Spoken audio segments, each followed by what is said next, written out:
Ang aking dalangin dininig ng Diyos, inalis niya sa akin ang lahat kong takot. Nagalak ang aping umasa sa Kanya, pagkat di nabigo ang pag-asa nila. Galing po yan sa Psalms 34, verses 4 to 5. Ako po pala si Grace Vidad, ako po yung sumulat ng dalangin ko. At yan po yung verse na pinanghawakan ko nung sinulat ko ang awiting yan. Isa po yung dalangin ko sa mga songs na paborito ko sa lahat ng mga sinulat ko kasi based po ito sa mga pangyayari sa buhay namin bilang isang pamilya.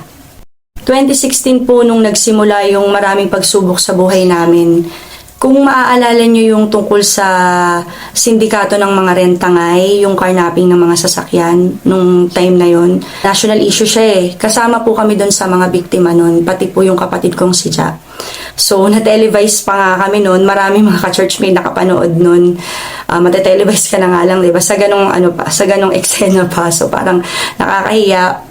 Pero yun nga, mahigit isang taon kaming hindi nakapagtrabaho para asikasuhin yung kaso. So, nag-hire kami ng abogado, nagsampa kami ng demanda. Tapos nung lumabas yung resolusyon, karoon na rin ng mga warrant of arrest. Mama kami sa mga pulis para mahuli yung mga suspect. Nung umpisa, hinanap naman nila yung mga suspects, pero later on, napagod na rin kami, tapos tumigil na rin kami sa paghahanap ng hustisya kasi lahat po nung naipon namin, investment, naubos na. As in, wala kasi hindi kami nagtrabaho ng isang taon para lang matapos yung kaso. Back to zero kami. Ginawa namin, nag-focus na lang kami dun sa pagtatrabaho ulit para makabangon. Real estate broker po ako, so sa biyaya at awa ng Panginoon, nakakabenta rin naman po ako ng mga malalaking amount ng mga properties. Sa kagustuhan po namin na magkaroon ng passive income, kami mag-asawa, ilang beses po kami na-scam ng iba't ibang mga tao. Pinagpipray po kasi talaga namin na magkaroon kami ng passive income kasi gusto talaga namin yung marami kaming oras sa mga anak namin, tsaka makapag-focus po kami sa calling namin mag-asawa. So yun nga po, ilang beses kaming na-scam. May mga hindi kakilala, meron din namang kakilala, mga malalapit sa amin na grabe po yung naging impact sa buhay namin. Dumating kami sa point na kami na yung nagbabayad ng kasalanan ng iba, nagtatrabaho na lang kami para makabayad sa mga obligasyon na syempre naka-apekto yun sa mga anak namin na dapat mas nabibigyan namin sila ng mas magandang buhay. Pero sa biyaya naman ng Panginoon, dahil kasama namin siya, di naman kami nawalan, di naman po kami nagutom. Pagod, oo. Kasi sa dami po ng racket namin, halos di na kami natutulog. VA ako sa gabi, tapos online seller, tsaka music coach sa umaga. Tapos nag-grab driver din kami. Pero grabe si Lord, di kami nangailangan. Iba talaga kasi kapag kasama mo yung Panginoon na lumalaban sa buhay. So, grabe yung mga opportunities din na mga binigay ng Lord para sa amin. Then, dumating si Bem, yung bunsong anak namin. Nung mga panahong struggling kami financially. So, marami sa inyo alam yung tungkol sa kwento ni Bem at kung paano siya dumating sa buhay namin. Kasi nung dumating siya yung lalong nagbuklod sa family namin. Iba yung joy na nabigay niya sa buhay namin. Nakita niyo naman, di ba? Sobrang kulit niya. Pero sobrang sweet tsaka mapagmahal na anak. It's been almost 7 years yung lumipas. Simula nung lahat ng paghahanap namin ng hustisya, yung sa sasakyan. Tapos, nag-start na rin naman po yung Maharlika worship nung last year, di ba? Saka ginagamit na ng Panginoon ang mga awitin para maraming buhay yung mabago. Maniwala yung mga tao na tapat ang Diyos sa kanyang mga pangako.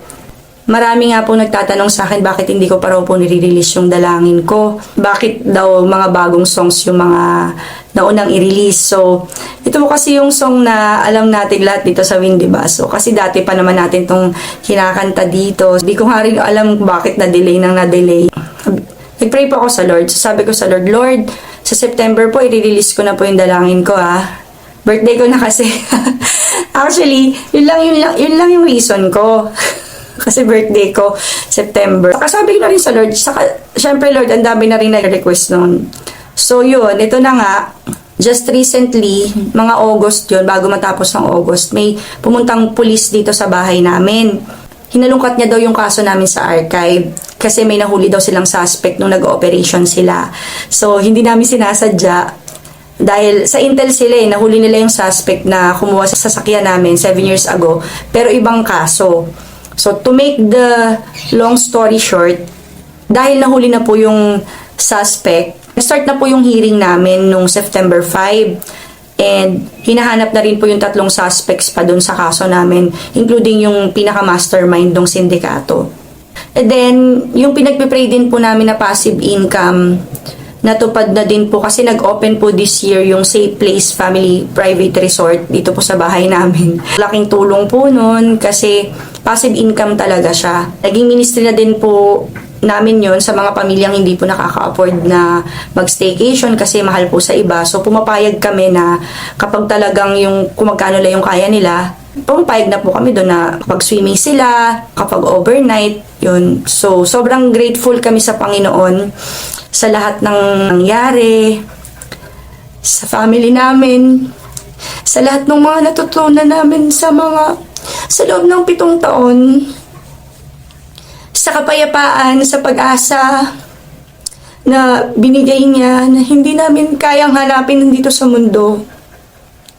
Kaya yung dalangin ko para sa ating lahat na mga makakapanood nito, hayaan natin na yung buhay natin maging buhay na patotoo sa ibang tao na talagang buhay ang Diyos, buhay si Kristo. Ngayon, ang dami pa rin naman naming mga struggles, hindi naman kasi natatapos yun, diba? So, ang importante sa lahat ng mga nangyayari sa buhay natin, alam natin na hindi tayo lumalaba mag-isa, kasama natin ang Panginoon.